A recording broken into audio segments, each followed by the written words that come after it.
Shalom Bapak Ibu Saudara-saudari yang dikasihi dan mengasihi Tuhan. Kita bersyukur hari ini Tuhan boleh memberkati kita. Mari sebelum kita membaca dan merenungkan firman Tuhan, kita berdoa. Tuhan Yesus, terima kasih, kami bersyukur hari ini Engkau boleh berkati kami. Kami boleh ada sebagaimana kami ada, semua karena berkat dan kemurahan-Mu. Sebentar kami akan membaca, merenungkan firman-Mu, berfirmanlah, dan bila kami mengerti apa yang menjadi kehendak-Mu di dalam hidup kami. Kami berdoa di dalam nama Tuhan Yesus Kristus. Haleluya. Amin. Ayat bacaan kita hari ini terambil dari Injil Lukas pasal 21 ayat 25 hingga ayatnya yang ke-33. Saya akan membacakannya di ayatnya yang ke-33. Langit dan bumi akan berlalu, tetapi perkataanku tidak akan berlalu. Amin. Demikian firman Tuhan, mari kita merenungkannya. Bapak Ibu Saudara yang dikasihi dan mengasihi Tuhan, di dalam hidup ini ada banyak hal yang mudah berlalu, ya. Ada banyak hal yang tidak bertahan, tidak cukup kuat, dan kita perlu menyadari. Kenapa? Karena di dalam kehidupan ini semuanya banyak hal yang fana. Langit dan bumi sekalipun juga akan berlalu, ya, akan ada masa dan waktunya tidak akan ada lagi. Kita tahu Tuhan yang menciptakan memang langit dan bumi, ya, dan segala isinya. Tapi itu semua tidak akan selama-lamanya ada. Ini kita harus menyadarinya. Memang ada banyak orang berusaha, ya, pergi ke beberapa planet yang lain, ya. Mereka katakan ada kehidupan di sana. Tapi memang sampai saat ini hal itu terus masih dalam pengamatan, ya. Dan walaupun ada beberapa orang mengatakan akan banyak yang pindah ke planet yang lain itu. Nah, apapun itu Bapak Ibu Saudara, kemanapun kita pergi, semua yang ada itu akan berlalu. Tidak ada sesuatu yang tinggal tetap, ya, di dalam hidup ini. Kenapa? Karena kita hidup di dalam kefanaan. Nah, tetapi ada satu hal yang tidak berlalu, ya, yaitu apa? Firman Tuhan. Firman Tuhan gak akan pernah berlalu, ya, dari dulu, sekarang, bahkan sampai selama-lamanya. Meskipun, ya, ajaran kekristenan progresif menyatakan bahwa ya bisa saja berbeda konteks sesuai dengan zamannya. Tapi Bapak Ibu Saudara, saya mau katakan bahwa firman Tuhan itu iya dan amin, dan dia tidak pernah berubah, ya. Dan bersyukur Alkitab kita itu tidak pernah bertentangan satu dengan yang lainnya. Meskipun ada banyak orang menganggap bahwa ada kontradiksi di dalamnya. Nah, kalau kita memperhatikan dalam bagian ini, misalnya firman Tuhan gak pernah berlalu, artinya tetap dari dulu sampai sekarang. Misalnya tentang kasih Tuhan. Kasih Tuhan gak akan pernah berubah dalam hidup kita.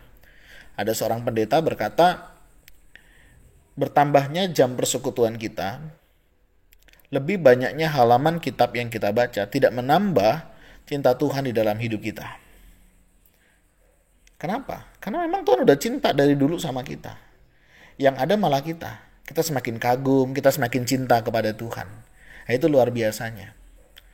Jadi Bapak Ibu Saudara, dalam hidup ini firman Tuhan itu tetap. Kasih Tuhan dari dulu, sekarang, bahkan sampai selama-lamanya. Bahkan dia berkata sudah selesai. Artinya apa? Semua sudah Tuhan selesaikan di dalam hidup kita. Apakah itu dosa masa lalu, dosa hari ini, bahkan dosa yang akan kita lakukan. Tuhan juga sudah selesaikan. Tetapi bukan berarti membuat kita jadi bebas melakukan dosa. Tentunya tidaklah demikian. Ya, semestinya kita menyadari akan dosa itu, dan tentunya sebagai orang yang sudah ditebus oleh Allah, kita tidak akan hidup di dalamnya. Nah, kembali pada firman Tuhan hari ini yang boleh mengingatkan kita, langit dan bumi akan berlalu, tetapi perkataanku tidak akan berlalu. Kalau Bapak Ibu Saudara, ya, diberikan pilihan, mau pilih yang sifatnya kekal atau fana. Saya percaya banyak di antara kita pasti ingin yang kekal. Nah, kalau ingin yang kekal, firman Tuhan itu kekal.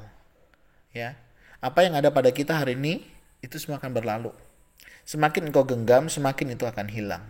Sama seperti pasir di laut, ya. Pernah, ya, kita pergi ke pantai, kita mau ambil menggenggam, ya, pasir di laut itu, ya. Semakin saudara genggam, itu akan semakin lepas. Itu dunia. Tapi kasih Tuhan yang memegang kita tidak akan pernah melepaskan kita. ya. Dan inilah cinta kasih Tuhan itu di dalam hidup kita. Kasihnya, cintanya, pengorbanannya, pemeliharaan Tuhan nggak pernah berlalu. Satu kali saya ngobrol dengan jemaat, biasa terakhir saya ajak berdoa. Apa yang bisa saya doakan, saya katakan. Dia cuma bilang, saya mau Tuhan tidak pernah meninggalkan saya. Saya cuma bilang, Tuhan gak pernah tinggalkan kita. Yang sering itu kan kita. Ingat, dia Immanuel. Dia selalu beserta dengan kita. Bapak Ibu Saudara, itu iya dan amin. Ya. Tidak hanya zaman dahulu, tapi juga zaman sekarang. Bahkan zaman yang akan datang. Tuhan kerjakan itu semua. Firman Tuhan tuh iya dan amin. Gak ada yang enggak. Ya, Tuhan sudah nyatakan. Dan tidak ada firman Tuhan yang akan berlalu begitu saja. Seperti air hujan turun ke bumi. Ya, dia akan semakin meresap ke dalam dan tidak pernah kembali ke atas. Artinya apa? Apa yang sudah ditaburkan akan bertumbuh. Ya, berakar, berbuah di dalam kehidupan kita. Dan percayalah, firman Tuhan itu akan terus memimpin perjalanan hidup kita. Nah, pertanyaannya, maukah saudara, ya, maukah kita semua mengizinkan firman Tuhan itu berfirman di dalam hidup kita dan menguasai hidup kita? Bagus memang kalau kita bisa belajar mengerti banyak firman Tuhan, ya. Tetapi jauh lebih bagus ketika firman Tuhan itu lebih mengubah kehidupan kita, menolong kita untuk melakukan apa yang menjadi kehendaknya. Mari Bapak Ibu Saudara, pegang firman Tuhan, renungkan, baca, lakukan, dan percayalah kita akan melihat bagaimana Tuhan berkarya bekerja di dalam kehidupan kita. Tuhan, terima kasih. Kami bersyukur hari ini Engkau boleh memberkati kami. Terima kasih Engkau mengingatkan di dalam hidup ini ada banyak hal kefanaan. Tapi firman-Mu tidak pernah berlalu. Terima kasih Tuhan. Dan kami yakin dan percaya janji akan kedatangan-Mu pun iya dan amin. Engkau tidak akan pernah membiarkan kami, tapi Engkau juga akan memanggil kami, menjemput setiap kami kembali kepadamu. Kami percaya, kami yakin, dan kami mau serahkan seluruh hidup kami ke dalam tangan-Mu. Berkati setiap kami memiliki keyakinan yang utuh bahwa Engkau juga akan datang menjemput setiap kami.